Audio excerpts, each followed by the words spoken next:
السلام علیکم F T V کے ویورز، کیسے مزاج ہیں آپ کے؟ شاد رہیں، آباد رہیں۔ امید کرتا ہوں خیر و عافیت سے ہوں گے۔ اور آج ہے یقوت جن کا آخری حصہ کہانی کا، اور سلسلہ اچھا چلا۔ 61 قسطیں تھیں اس کی، اور 61 آج پوری ہوگی۔ کاشی کی چلتے ہیں جی کہانی کی طرف۔ کاشی کو لگا جیسے بہت زیادہ گرمی ہو چکی ہے، اور اس قدر شدید گرمی ہے کہ اس میں سانس لینا بھی دشوار ہو رہا ہے، اور کھال جیسے جھلس رہی ہے۔ اس نے آنکھیں پوری کھول کے دیکھنے کی کوشش کی کہ وہ ہے کس جگہ پہ، لیکن کچھ سمجھ نہیں آ رہی تھی، کیونکہ دھواں اور جلن اس قدر زیادہ تھی کہ وہ آنکھیں نہیں کھول پا رہا تھا۔ اس نے محسوس کیا کہ وہ کھڑا ہوا ہے، جبکہ وہ جانتا تھا کہ وہ کچھ لمحے پہلے کسی جگہ بیٹھا ہوا تھا اور بات کر رہا تھا کسی کے ساتھ۔ اچانک ذہن کے پردے پہ یہ کیسے آ گیا؟ کیا یہ میرا کوئی تخلیق ہے؟ کیا یہ میرا کوئی وہم ہے؟ یا کیا سارا کچھ سچ مچ میں ایسا ہو رہا ہے؟ اس نے ایک قدم آگے بڑھایا تو اسے لگا جیسے زمین بہت زیادہ گرم ہے، اور گرم زمین کے ساتھ جو تپش اس کے جسم کو چھو رہی ہے، وہ لگتا ہے جیسے کسی تندور کے پاس کھڑا ہوا ہے۔ اس نے ایک ہاتھ کی پشت سے اپنی آنکھ کو مسلا، اس میں آیا وہ پانی صاف کرنے کی کوشش کی۔ پانی سے اس کی ہتھیلی کی بیک سائڈ بھیگ چکی تھی۔ وہ تھوڑا تھوڑا کر کے ایک آگے بڑھنے لگا تو اسے دھوئیں میں کچھ چیزیں جلتی ہوئی نظر آئیں، جیسے چاروں طرف آگ لگی ہوئی ہے، اور اگلے لمحے اس کے اوسان خطا ہو گئے۔ وہ کسی شمشان گھاٹ میں تھا، جس میں بے شمار مردے الگ الگ جگہوں پہ پڑے ہوئے جلائے جا رہے تھے، اور عجیب سی شکلوں والے لوگ جن کے ہاتھوں میں لمبے لمبے ڈنڈے تھے، وہ ان مردوں کو اور اس آگ کو ہلا رہے تھے، جیسے آگ کو اور کسی مردے کو آپس میں مکس کر رہے ہوں۔ اس کے اوسان جیسے خطا ہو گئے۔ اچانک سے وہ جیسے جاگ سا گیا کہ یہ کیا، میں یہ کہاں پہ آ چکا ہوں۔ اس نے حیرت سے اپنے ارد گرد دیکھنا شروع کر دیا۔ بھائی یہ کون سی جگہ ہے؟ اس نے اونچی آواز میں کسی ایک کو پکارا، لیکن وہ اس کی آواز اور چیخ سے بے خبر اس لاش کو ہلانے میں لگا رہا جو اس آگ کے لو میں جل رہی تھی۔ کاشی تیز تیز قدموں سے چلتا ہوا دوسری جگہ پہ گیا۔ وہاں بھی ایک شخص لمبے سے بانس نما چیز کے ساتھ لکڑیوں کو ہلا جلا رہا تھا۔ اس چتا کی آگ کافی حد تک جل چکی تھی، اور اب بس کچھ لکڑی اور کوئلے تھے جو سرخ انگاروں کی طرح دھک رہے تھے۔ کاشی نے کہا، بھائی سنتے ہو یہ کون سی جگہ، اور میں یہاں پہ اچانک کیسے آ گیا؟ لیکن جیسے اس نے بھی اس کی آواز نہیں سنی، وہ وہاں سے بھاگتا ہوا دوسری طرف چلا گیا۔ وہاں پر بھی اس کو وہی منظر دیکھنے کو ملا جو وہ پہلے دیکھ چکا تھا۔ وہاں پر بھی الاؤ جل رہا تھا، اور اس کے اندر کوئی لاش جل رہی تھی۔ چاروں طرف گوشت جلنے کی، انسانی بدبو، انسانی گوشت جلنے کی شدید قسم کی بدبو پھیلی ہوئی تھی۔ آگ کی تپش سے اس کا چہرہ جھلس رہا تھا۔ وہ وہاں سے دور ہٹنا چاہتا تھا، اور وہ بھاگنے لگا، لیکن حیرت والی بات یہ ہے کہ جس طرح بھی بھاگتا اس کے آگے وہی چتا اور لاشیں جل رہی ہو رہی۔ کاشی کو لگا کہ جیسے وہ کوئی خواب دیکھ رہا ہے، کیونکہ وہ اچھی طرح جانتا تھا کہ وہ کسی کے سامنے بیٹھا ہوا تھا، اور اس کی یاد سے وہ نقش مٹ چکا تھا کہ وہ کس کے سامنے بیٹھا ہوا تھا، اور اچانک سے اس جگہ پہ آ گیا۔ اس کے دماغ میں یہ چیز بھی اچھی طرح سے آ رہی تھی کہ ہو سکتا ہے یہ نگاہوں کا دھوکہ ہو، اور کوئی جادوگر یا کوئی عمل اپنا سر دکھا رہا ہو، لیکن اس کے ساتھ اس کے دماغ میں یہ چیز بھی چل رہی تھی کہ اگر ایسا ہوتا تو پھر مجھے تپش نہ محسوس ہوتی، اور میری آنکھوں کے سامنے یہ چیزیں جل نہ رہی ہوتی۔ یہی سوچتے ہوئے وہ تیزی سے دوسری طرف بھاگا، تو وہاں پر اس نے دیکھا کہ بہت سارے لوگ اور بہت سارے جنازے جن کے اوپر پھول لدے ہوئے ہیں، سفید کپڑے ہیں، اور بانسوں پر اٹھائے ہوئے ہیں، وہ لوگ لے کے آ رہے ہیں، لیکن اس کی طرف کوئی بھی متوجہ نہیں ہے، اس کو کوئی دیکھ بھی نہیں رہا۔ اس نے اونچی اونچی پوچھنا شروع کیا، یار یہ کون سی جگہ ہے، اور تم لوگ کون ہو؟ مجھے بتاؤ گے؟ کیا میں کسی دوسرے شہر میں آ چکا ہوں؟ کیا میں کسی دوسرے ملک میں آ چکا ہوں؟ کچھ تو مجھے بتاؤ، کوئی تو میری ہیلپ کرو۔ لیکن جیسے کوئی اس کی بات سننا ہی نہیں چاہ رہا تھا، یا جیسے کوئی اس کی بات کو سن نہیں رہا تھا۔ کاشی نے لمبا سانس لیا اور ایک سائڈ پر ہو کر کھڑا ہو گیا۔ جہاں تک اس کی نظر جا رہی تھی وہاں تک بے شمار لاشیں ہی لاشیں تھیں جو جل رہی تھیں، اور حیرت کی بات یہ ہے کہ دوسری سائڈ سے تازہ لاشیں آ رہی تھیں، اور آگے سے لوگ انہیں ریسیو کر رہے تھے اور انجلی لکڑیوں پر رکھے جا رہے تھے۔ کوئی ان کے اوپر تیل ڈال رہا تھا، کوئی پھول ڈال رہا تھا۔ کاشی نے غور سے اپنے چاروں طرف دیکھا کہ شاید کوئی کلو، کوئی چیز مل جائے کہ میں کس جگہ پہ ہوں، کس مقام پر ہوں، لیکن کچھ بھی نہیں ملا اسے۔ لیکن یہاں تو جیسے وہ کسی دوسرے سیارے میں آ چکا تھا، کوئی اس کی طرف دیکھنے کو تیار نہیں تھا. یوں لگتا تھا جیسے وہ ایک بھوت ہے جو کسی کو نظر نہیں آ رہا, اور وہ خود بھی ایسا بھوت ہے کہ جسے باقی سب تو نظر آ رہے ہیں لیکن یہ سمجھ نہیں آ رہی کہ وہ کھڑا کہاں پہ ہوا ہے اور یہ جگہ کون سی ہے. بس یہ نظر آ رہا تھا کہ بے شمار لاشیں جو اس کے چاروں طرف جل رہی ہیں اور کچھ جلنے کی تیاری کر رہی ہیں, کچھ تازہ آ رہی ہیں, اور ایک عجیب سا ماحول ہے جیسے خوف ہی خوف ہے. اس نے بے بسی سے اپنے دونوں ہاتھوں کی طرف دیکھا اور اس کا دل چاہا کہ وہ چیخ چیخ کر رونا شروع کر دے.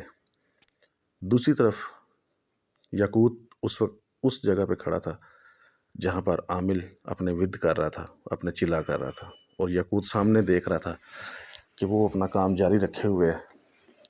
اور اگلے ہی لمحے یاقوت نے اس سے کہا کہ دیکھ کالی بابو, تو اچھا نہیں کر رہا, مجھے پتہ چل چکا ہے تو نے کاشی کو کہاں پہنچا دی ہے, لیکن یہ بھی رکھ یاد کہ جہاں پر کاشی ہے وہ ایک وہم کی دنیا ہے, اور مجھے اچھی طرح پتہ ہے کہ تو اس کے ساتھ کیا سلوک کرنے چاہ رہا ہے. تو اسے مارنا چاہ رہا ہے, ڈرا کر خوف سے پاگل کرنا چاہ رہا ہے. میں ایسا نہیں ہونے دوں گا, لڑائی تیری اور میری ہے, تو اس کو بیچ میں سے نکال دے. کالی بابو نے کہا کہ یہی تو میں کر رہا تھا, اب آیا نا اونٹ پہاڑ کے نیچے, اب بتا میں تیرے ساتھ کیا کروں, مجھے تو بھی چاہیے اور یہ کڑا بھی چاہیے, تب تیرے دوست کی جان چھوٹے گی. یاقوت اس کی بات سن کے ایک لمبا سانس لیا اور بولا, دیکھ کالی بابو, انسان کی حرص اور ہوس کی ایک لمٹ ہوتی ہے, ایک حد ہوتی ہے, تو اس سے آگے جا رہا ہے. انت کو تو نے مرنا ہے, انت کو تیری اخیر ہو جانی ہے. کیا کرے گا تم ساری چیزوں کے ساتھ, کیا کرے گا اتنے انسانوں کو دھوکہ دے کے. میں اب بھی تجھے کہتا ہوں کہ یہاں سے ہی پلٹ جا, کافی ہے, ورنہ تیری موت میرے ہاتھوں پہ تو لکھی ہے, اور میں تیرے ہاتھ کی موت اپنے نام پہ لے کے نہیں جانا چاہتا. کہ ایک جن نے ایک انسان کو مار دیا, میں یہ نہیں کرنا چاہتا, لیکن تیری اگر خواہش ہے تو میں یہ پوری ضرور کروں گا. لیکن میں پھر بھی تجھ سے ایک دفعہ پھر سے کہہ رہا ہوں کہ تو ایک بے گناہ انسان کے ساتھ نہیں کھیل, اس کا کچھ بھی نہیں ہے, وہ ایک عام انسان ہے. تجھے لڑنا ہی ہے تو میرے ساتھ لڑ, ورنہ اس کو تو میں واپس لے ہی آؤں گا, لیکن تو زندہ نہیں بچے گا, یہ میں تجھے بتا رہا ہوں. اس کی بات سن کے اس نے کہکا لگایا اور بولا کہ اگر ایسا ہوتا تو وہاں اس کو جانے نہ دیتا. یاقوت ایک دفعہ اپنے دونوں مٹھیاں بیچ کر رہ گیا. اس نے کہا کہ میں نے اسے اس لیے جانے دیا ہے کیونکہ وہ وار تو نے میری غیر موجودگی میں کیا, اگر مجھے اس طرف ذرا سا بھی دھیان ہوتا تو میں اس کو جانے دیتا, لیکن چل اب تو کہتا تو تیری بات مان ہی لیتے ہیں. اس کے ساتھ ہی یاقوت جن نے کڑے کی طرف دیکھا اور اپنے ہاتھ کی مٹھی کھول دی. اچانک سے نامعلوم کہاں سے ہوا کا ایک بگولا چلنا شروع ہو گیا. یوں تھا جیسے وہ ہر چیز کو اپنے اندر لپیٹ رہے, سمیٹ رہے, اور جیسے جیسے ہوا تیز ہوتی جا رہی تھی ویسے ویسے اس کی شور کی آواز بڑھتی جا رہی تھی. یوں جیسے بہت زیادہ سیٹیاں چل رہی ہوں, اس قدر زیادہ سیٹیاں چل رہی ہوں کہ بہت سارے بچے مل کے سیٹیاں بجا رہے ہیں, اور پھر آہستہ آہستہ ان سیٹیوں کے اندر بے شمار چیخنے کی آوازیں آنے لگی, جیسے بہت زیادہ عورتیں بین کر رہی ہوں, رو رہی ہوں, چیخ رہی ہوں, لڑائی کر رہی ہوں. اور اس قدر زیادہ شور تھا کہ ایک انسان, عام انسان جو ہے اس کو پاگل کر دینے کے لیے کافی تھا. ہم کالی بابو کے تھے, ہم کالی بابو کے منڈل میں تھے, ہم کالی بابو کے منڈل میں تھے, ہمیں چھوڑ, ہمیں چھوڑ, ہمیں چھوڑ. لیکن یاقوت جن نے ہاتھ کی ہتھیلی اپنی کھولے رکھی اور وہ ہوا کا شور بڑھتا جا رہا تھا, بینوں کی آواز بڑھتی جا رہی تھی, چیخنے چلانے کی آواز بڑھتی جا رہی تھی, ہوا کا بگولا آہستہ آہستہ گول ہوتا جا رہا تھا, اور ایک وقت آیا وہ لاٹو کی طرح گول ہو چکا تھا, اور وہ ہوا میں اٹھا. جیسے ہی وہ لاٹو کی طرح گھومتا ہوا بگولا ہوا میں اٹھا, اس کی چونچ یاقوت جن کی ہتھیلی پہ آ گئی. یاقوت جن کی ہتھیلی جو پھیل کر اس طرح بڑی ہو چکی تھی جیسے ایک میدان ہو, اور وہ ہوا کا بگولا اس کی ہتھیلی میں آ گیا. اس کے ساتھ ہی اس نے کہا, بول کالی بابو, تجھے بھی اس کے اندر سمیٹ لوں. تو کالی بابو اس بات پر زور سے ہنسنے لگا, کہتا تو کیا ہے, تیری اوقات کیا ہے, تو ایک سادہ سا جن تھا, تجھے تو اس طاقت دی اس کڑے نے, اور کڑا تجھے اذن میں مل گیا, تو نے کون سا محنت کی جو تو بغیر محنت کے یہ کام دکھا کر بڑا خوش ہو رہا ہے. یاقوت جن نے کہا, میں نے محنت نہیں کی, لیکن یہ میرے اخلاص کا صلہ ہے, کیونکہ میری نیت صاف تھی, کیونکہ میری نیت میں کھوٹ نہیں تھا, کیونکہ میری نیت میں ظلم نہیں تھا. اور تم یہ سارا کچھ لوگوں کو زیر کرنے کے لیے استعمال کر رہا تھا, تو یہ سارا کچھ لوگوں کو پاگل کرنے کے لیے کر رہا تھا, اور میں انہیں اصلاح دینے کے لیے کر رہا تھا, اس لیے سارا کچھ میرے ہاتھ میں ہے. اور اس کے ہاتھ میں موجود ہوا کا بگولا بری طرح سے جب گول گول گھومے جا رہا تھا, یاقوت جن کہنے لگا کہ چل پہلے تو میں ان کو اندر کر لوں, پھر میں تمہارے ساتھ بات کرتا ہوں. اس کے ساتھ یاقوت جن اس ہوا کے بگولے کو دیکھنے لگا, اور وہ لاٹو نما بگولا اس کے کڑے میں آنا شروع ہو گیا, اور آہستہ آہستہ کرتا وہ اوپر سے چھوٹا ہوتا ہوتا بالکل اس کڑے کے اندر غائب ہو گیا. یعقوب جن نے دونوں ہاتھ اپنے سامنے کی اور بولا لے پھر تجھے ایک اور تماشا دکھاتا ہوں۔ اس کے ساتھ ہی اس نے دماغ میں سوچا جہاں پر کاشی ہے کاشی کو واپس لے کے آؤ۔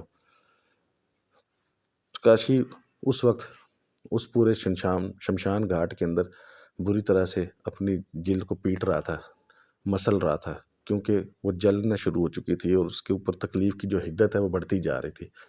اچانک یوں لگا جیسے اس کو کسی نے سمیٹ لیا، کسی نے اسے مٹھی میں لے لیا، اور اس کے ساتھ اسے لگا جیسے ایک دم سے اس کا دماغ تاریکیوں میں چلا گیا۔